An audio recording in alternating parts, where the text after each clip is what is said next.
परमाराध्य संत सदगुरु महाराज का प्रवचन शीर्षक है तुम सन्यासी फकीर क्यों हुए। बंदों गुरुपद कंज कृपा सिंधु नर रूप हरि महामोहतम पुंज। प्यारे महाशियो, यह बात कहने की आवश्यकता नहीं कि बुढ़ापा आता है, मृत्यु होती है। लोग बराबर इसको देखते ही हैं। उस समय का ज्ञान और उसके बाद का ज्ञान कैसा होता है। पहले वाला ज्ञान पीछे भूल सा जाता है। जब वह कंधे पर मृतक को जलाने में चलता है तब उसके मन में विराग रहता है मेरी भी एक दिन यही हालत होगी। बलक बुखारे का बादशाह बहुत विलासी था, परंतु सत्य का अन्वेषण करता रहता था। वह यह नहीं समझता था कि साधु लोग संसार से विमुख क्यों होते हैं, लोग सन्यासी फकीर क्यों बनते हैं। जो साधु उसके दरबार के सामने जाता उससे वह पूछता तुम फकीर क्यों हुए। जो साधु ठीक ठीक नहीं समझा सकता था उसको कैद कर लेता था। उस देश के बहुत फकीर कैद हो गए। भारत के भी बहुत फकीर वहां जा जाकर कैद हुए। यह खबर रामानंद स्वामी के पास पहुंची। उन्होंने अपनी शिष्य मंडली से कहा कि कोई वहां जाकर राजा को समझा सकता है और फकीरों को छुड़ा सकता है। कबीर साहब ने इसका बीड़ा उठाया और वहां जाकर बोले मैंने भी घर छोड़ दिया है, मुझे छुड़ाओ। बादशाह ने उनसे पूछा तुम सन्यासी फकीर क्यों हुए। उन्होंने कहा यदि मैं अपने फकीर होने का कारण कहूं तुम भी फकीर हो जाओ। बादशाह ने कहा कहो। संत कबीर साहब ने कहा मैंने मौत को पहचाना है। बादशाह के वजीरे आजम ने कहा मौत को कौन नहीं जानता, सब लोग जानते ही हैं एक दिन मरेंगे, फिर भय कैसा। बादशाह ने आदेश दिया यह फकीर बात बनाता है, इसको भी कैद कर लो।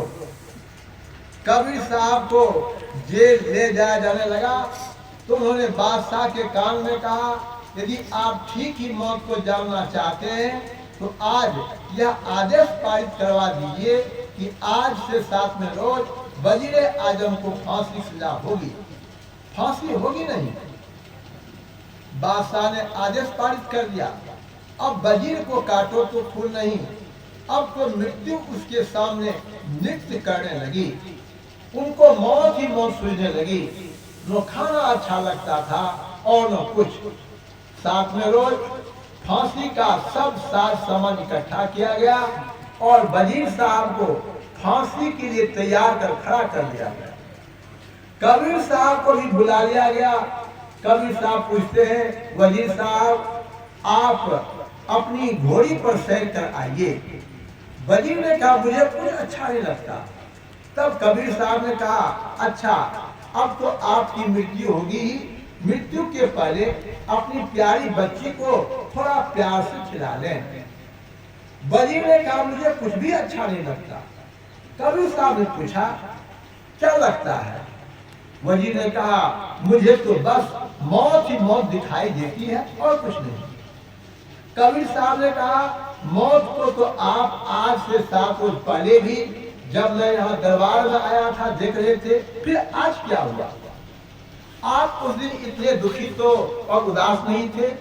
वजीर ने कहा उस दिन तो केवल सुनी सुनाई बात कही थी, वास्तव में मौत को आज मैं प्रत्यक्ष देख रहा हूँ। जो मौत को इस तरह देख लेता है कि अब कुछ ही क्षण में मर जाऊंगा तो उसका मन संसार से विरक्त जाता है। मौत को जानने से सभी विलास छूट जाते हैं। मौत को ठीक ठीक जानने से संसार छोड़ सकते हो।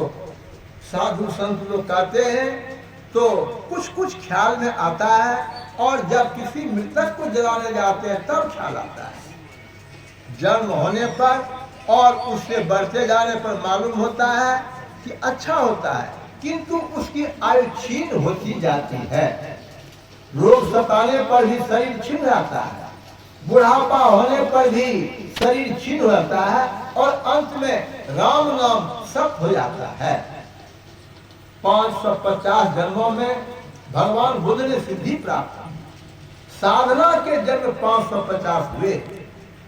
550 जन्म तक साधन भजन किया और दृढ़ता से कहा अब इस शरीर का कर्ता इस शरीर को बना नहीं सकता, अर्थात मैं इस संसार में फिर नहीं आऊंगा और संसार में आने से जो दुख होता है वो नहीं भोगूंगा।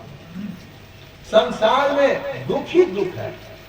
जन्मने से पहले माता के गर्भ में उल्टे लटके हुए रहते हो, जन्म भर कष्ट होता है, मरने पर स्वर्ग आदि जाते हो, कोई भी केवल नरक या कोई स्वर्ग ही नहीं जाता, सबसे कुछ न कुछ पाप पुण्य होता है। इसे युधिष्ठिर को थोड़े से पाप का नरक देखना पड़ा। उपनिषद कहती है मरने के समय जो जो भावना करोगे वही वही वह होगा, इसलिए ऐसा यत्न करो कि फिर जन्म न पड़े। भगवान बुद्ध ने अपना रास्ता आप निकाला, उनको बहुत कष्ट हुए।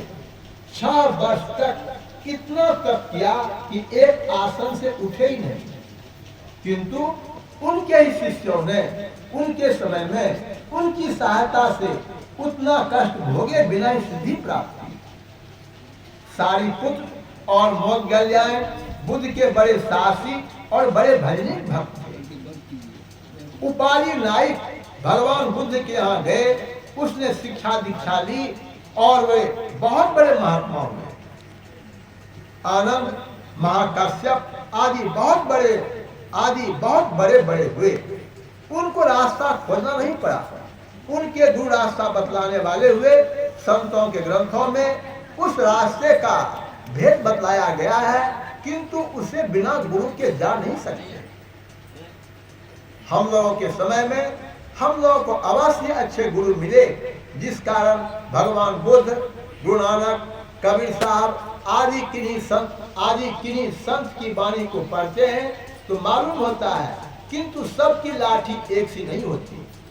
लाठी सहारा होती है, टेढ़ी सीधी सभी लाठियां सहारे हैं। इसी तरह से जो लोग उपासनाओं के लिए कहते हैं उनकी उपासना वह है और उनकी वह है, तो ये सब सारे सहारे हैं। सबसे एक ही काम होता है। शैव, शाक्त, वैष्णव आदि अनेक उपासक होते हुए भी काम एक ही होता है।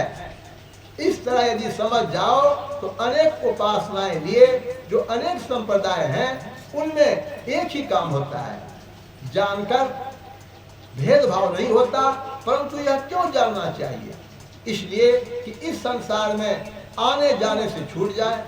जिस केंद्र पर पहुंचने पर संसार से छूटना होता है वह केंद्र परमात्मा है। उसके अनेक नाम हैं, कोई ईश्वर, कोई अल्लाह, कोई गॉड कहते हैं, कोई कहते हैं वह केंद्र आत्म तत्व है। आत्म तत्व को, परमात्मा को एक ही बात है। जैसे आकाश करने से मठाकाश और महदाकाश दोनों का ज्ञान होता है, वैसे आत्मा करने जीवात्मा और परमात्मा दोनों का ज्ञान होता है। हाँ, यह अवश्य है कि हमारे यहाँ कितने ही बार अद्वैत, द्वैत, त्रैत आदि, किंतु सबका केंद्र परमात्मा है। असीम अनंत तत्व जो महान है वह दो नहीं हो सकता, एक ही एक है। दो कहने से दोनों जहां मिलेंगे वहां सीमा हो जाएगी। इसलिए अनादि अनंत तत्व एक ही है। जिस समय जिस बात के प्रवर्तक और उसके मानने वाले विशेष रूप से होते हैं, उस बात का प्रचार उसमें विशेष रूप से होता है। कभी अद्वैत का डंका बजता है, कभी द्वैत का। शंकराचार्य ने अद्वैत का डंका बजाया। एक परमात्मा है, एकांत होकर अपने अंदर प्रवेश करो, इसमें शिव शक्ति का दर्शन कर सकते हो। इसका यत्न सत्संग से, सद्गुरु से प्राप्त करो। दर्शन करके कृत हो जाओगे। इसी का यत्न सभी संत बताते हैं। इसका यत्न जानो और कोशिश करके अपने अंदर के शिव शक्ति का दर्शन करो। सब दुखों से छूट जाओगे। शिव का अर्थ ही कल्याण है। तुम करोगे तुम्हारा कल्याण होगा और जो सब कोई करेंगे उन सब का कल्याण होगा। इसलिए तो सबको इसका अभ्यास करना चाहिए। बोलिए प्रेम से श्री सदगुरु महाराज की जय। प्रातः स्मरणीय अनंत सिद्धूषित परम पूज्य संत सदगुरु महर्षि मही परमहंस महाशिया प्रवचन दिनांक 9/5/1954 ईस्वी को शिक्षक प्रशिक्षण केंद्र टीकापट्टी के प्रांगण में प्रातःकालीन सत्संग हुआ था। श्री सदगुरु महाराज की जय।